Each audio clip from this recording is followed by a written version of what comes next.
What if Goku was raised by Itachi? In the world of Naruto, the bond between a parent and their child is one of the most powerful forces out there.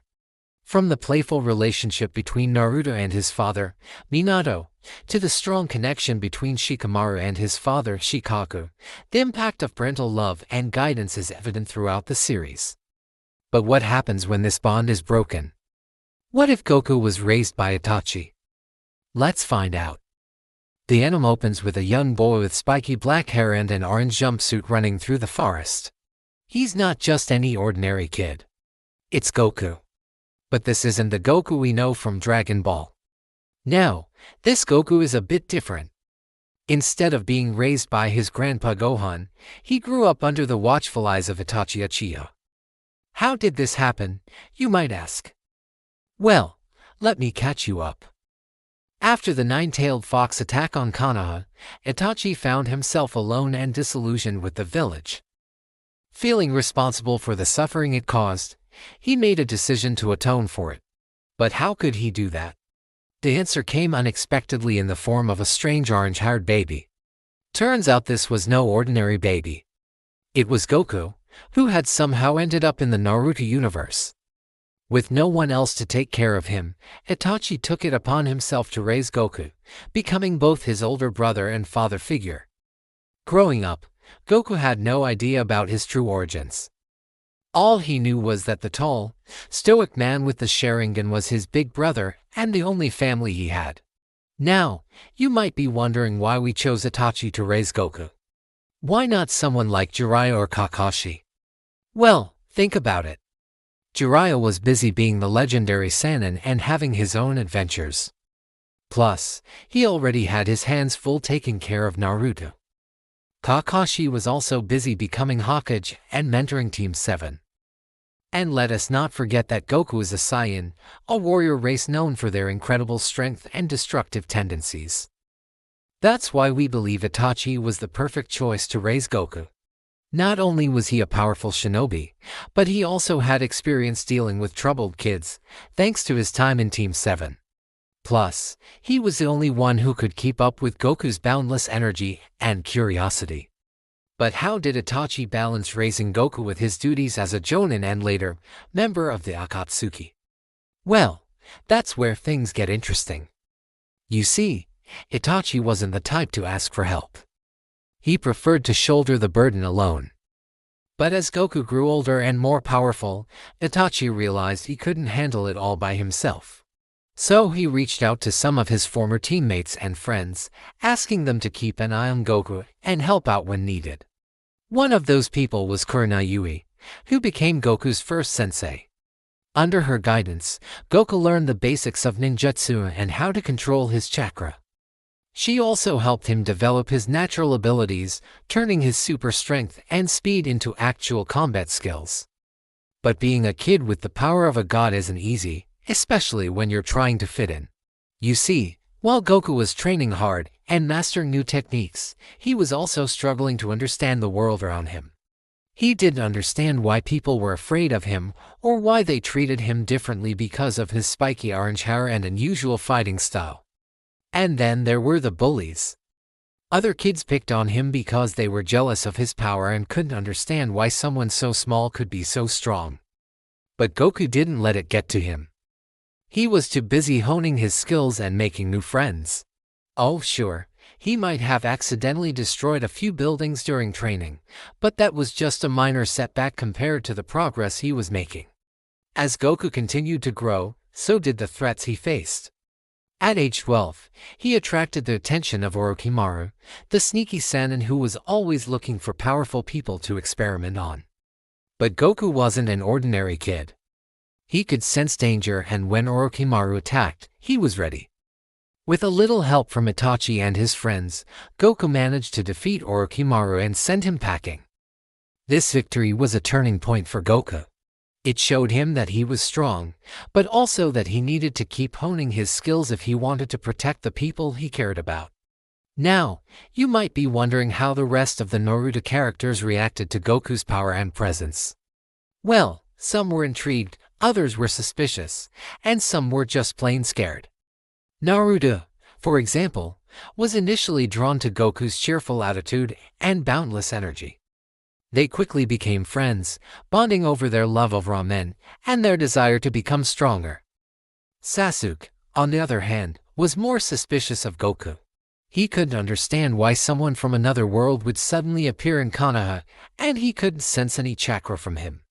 But despite their differences, Sasuke eventually warmed up to Goku and the two became rivals, pushing each other to become stronger. As for the adults, well, they were a mixed bag. Some, like Hiruzen Sarutobi, saw Goku as a potential threat and tried to keep him under control.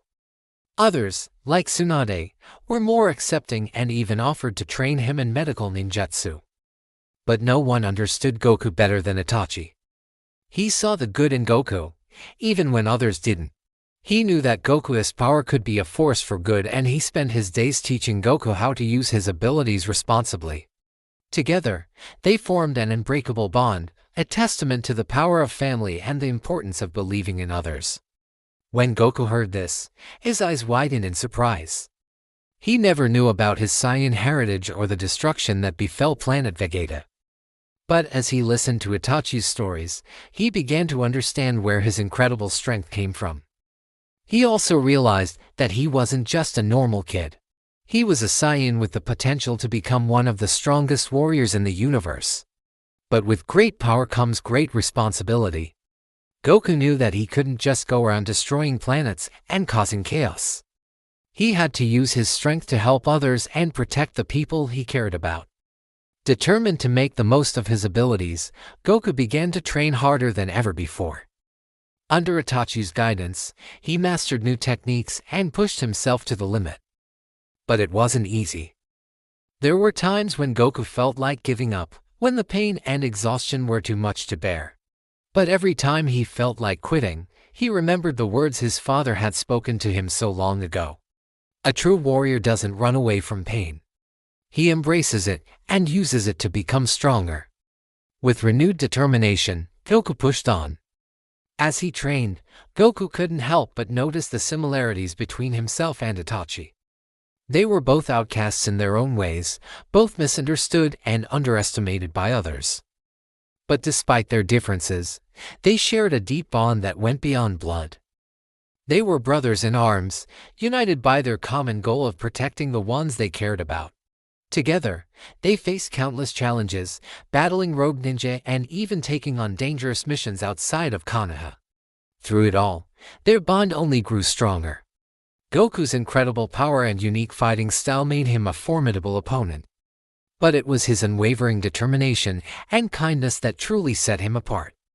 He didn't fight out of anger or hatred, but because he believed it was the right thing to do. He was a beacon of hope in a world that often seemed shrouded in darkness. And what of Itachi?